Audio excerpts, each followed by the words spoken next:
Hello everyone, thanks for joining. This is the manga haul for what I've picked up over the last couple of months. It's mostly for July and August, I'd say. So let's get started on some of the continuing series. The only two hardcovers I got this month, and that was continuing Full Metal Alchemist. So here's volume 9 of the Full Metal edition with Envy. Oh no, is that Greed?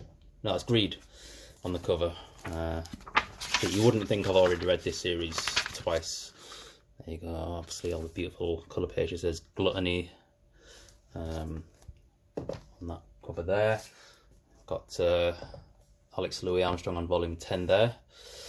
And that's his biceps on the on the other cover there. So I think I'm about 4 volumes behind on what's been released so far, maybe 5. But I believe this is going to be, I mean, these are what Kanzenban editions, so they're 1.5 volumes. So I think there's going to be about 18 in total, given that it's a 27 long volume series. That's that.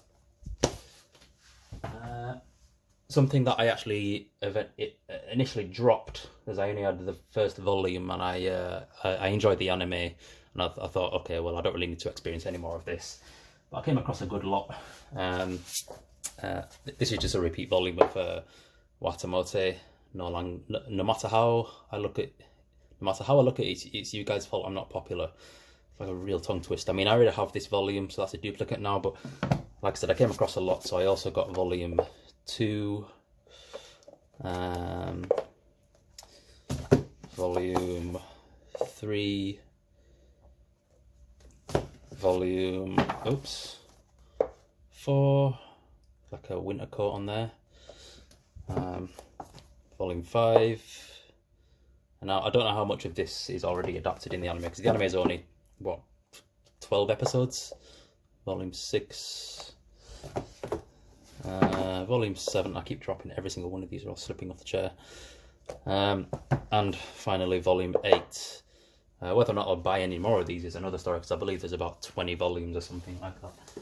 Maybe 18 or 20 volumes, I'm not entirely certain, but I picked these all up for a really good deal on Gumtree, which is like the UK equivalent of Craigslist, I guess. Another series I picked up on offer. This is actually volumes 4 to 8, so I haven't been able to start the series, but it was on sale in my local Forbidden Planet. That's Kuma Miko, Girl Meets Bear. First release I own from One Piece Books, I believe. It's like a pretty cute series. So that's volume 4, volume 5. Apparently the little girl in it is Ainu, like in indigenous Japanese. So apparently it dealt into Ainu culture a little bit. Something that I know absolutely nothing about. So yeah, and I think this one's the most recent volume. I don't think there's been a volume that's come out for about a year or two. So I don't know if it's complete in Japan or if it's ongoing, but it just looks like a cool little slice of life, maybe fantasy story, obviously with like an anthropomorphic talking bear. I don't actually know if the bear talks or not, but either way it looks nice. Something I'm slowly picking up as and when I can, and that's Twin Spicker, volume 5. As I'm sure you're all aware, these have been out of print for years, nearly a decade. This is just a library edition. You can see it's kind of torn on the cover there. It's got a big rip on the cover, sticker on the side, but otherwise relatively good condition. This one shipped all the way from St. John's County Public Library in Florida. So thank you, Florida. Now on to some independent, well, I'll show you the, I've got one Viz release left to show you, and that's the continuation of Dead Demons by Inio Asano. That's volume 8 and volume 9. These covers are very similar. I think there's 10 volumes released in English, if I recall, and I hear that the series is going to be wrapping up soon, so that's cool. But yeah, I'm looking forward to delving into this, as I've only read the first volume, and I don't really think that's enough to really appreciate the story. Okay, now onto some more independent titles and not necessarily independent, but this is another Viz one, but not really too well read, I would say. That's Not Simple by Natsume Ono. This has been on my wish list for years. It's just another one of those series that's in the signature Icky line or imprint. It's a beautiful, beautiful book. I mean, the texture of it's like it's kind of like, I can't describe it. It's got like a coarse kind of texture to the book. Some nice kind of French flaps in the thing there. It's a little bit thicker as well than any normal release. So I've heard good things about it. The cover is something that's always really interested me, with this really kind of distorted sort of style, very, you know, abstract, not necessarily abstract. I don't know what to describe it as. It's just very, very Natsume Ono. So there you go. And this is very much an independent work. That's An Invitation from a Crab by Panpanya. This is another one that's been on my wish list for a while. This is a release from Denpa. I have no idea what this is about. I think it's just kind of like short stories with this little girl who follows a crab or something like that. If you want to pause it on like the little synopsis there, which is on the front of the book, mind you, which is a bit unusual. But yeah, I mean, let me show you a nice page. The artwork looks quite interesting. Yeah, so I'll get around to reading this at some point, but you know, it's just another one of those things that piqued my interest. Just, it was more of a cover buy than anything. Some nice kind of textured artwork on the inside of the cover there. But yeah, next titles I have to show you are all from Digital Manga Publishing, and these are the Osamu Tezuka reprints and new solicits on other platforms other than Akadot. So carrying on, I think last month or a couple of months ago I got Storm Fairy and Crime and Punishment. This month I've got Under the Air, which is a nice thicker volume, and these are all the short stories from Tezuka, and have been recently solicited on places like Amazon and eBay, and if you live in America, on Right Stuff as well. So glad to be having these. They're very much things you need to pick up like as soon as possible, as they just go back out of print. And also I managed to pick up Melody of Iron and Other Stories. This one I actually picked up from a local comic book shop, as my pre-order for this on Amazon was taking too long, and I could see that it was going in and out of stock, because obviously Amazon US kind of get everything first.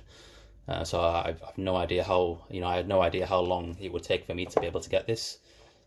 And I didn't want to chance it, so I cancelled my pre-order on Amazon, and noticed that it was for sale in my local comic book shop, which I found on, I follow them on Twitter, and they usually kind of post news as to, post pictures and tweets as, for whenever they get manga in stock, and this was on the shelf. So I I drove up and went and got it. I do have a pre-order for Record of Glass Castle and Clockwork Apple, and the former, Record of Glass Castle, is supposed to be releasing at some point next week maybe, but that remains to be seen, as I could see that the US stock list has gone in and out of stock already, so that's a little bit worrying. Finally, this also is a Digital Manga Publishing release under the Platinum line, but it's not Tezuka.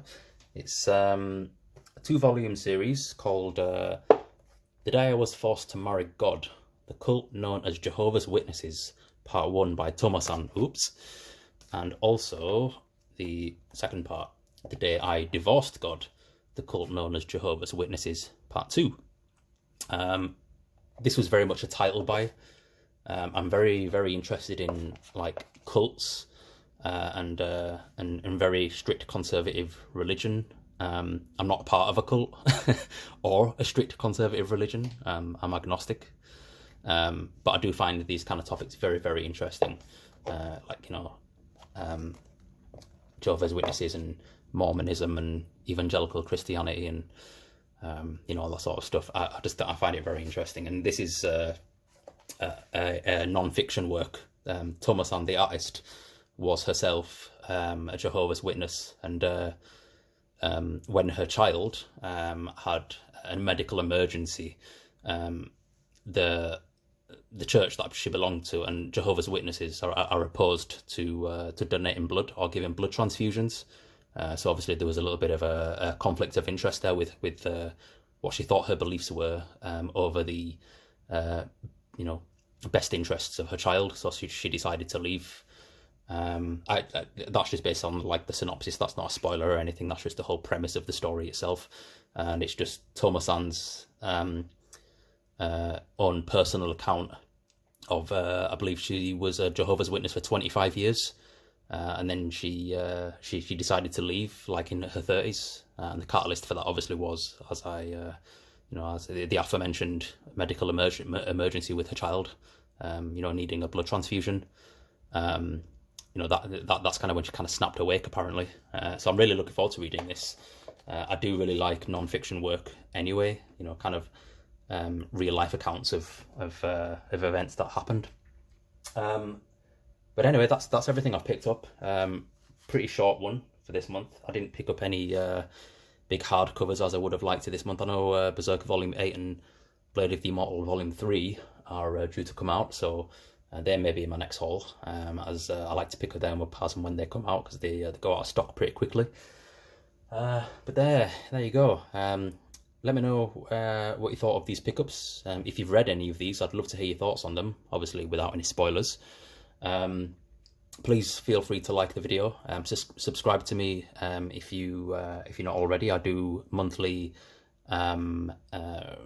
reading log streams where I kind of talk about and review the things that I've read in the month. So you'll hear some of my thoughts on some of these things that I've read already. I genuinely talk about things that not really anybody else is talking about, or very few people are talking about in the community. So if you're interested in reading things or hearing about things that are off the beaten track, so to speak, then please feel free to subscribe, share the video around, and I'll see you for the next one. All right then, see you.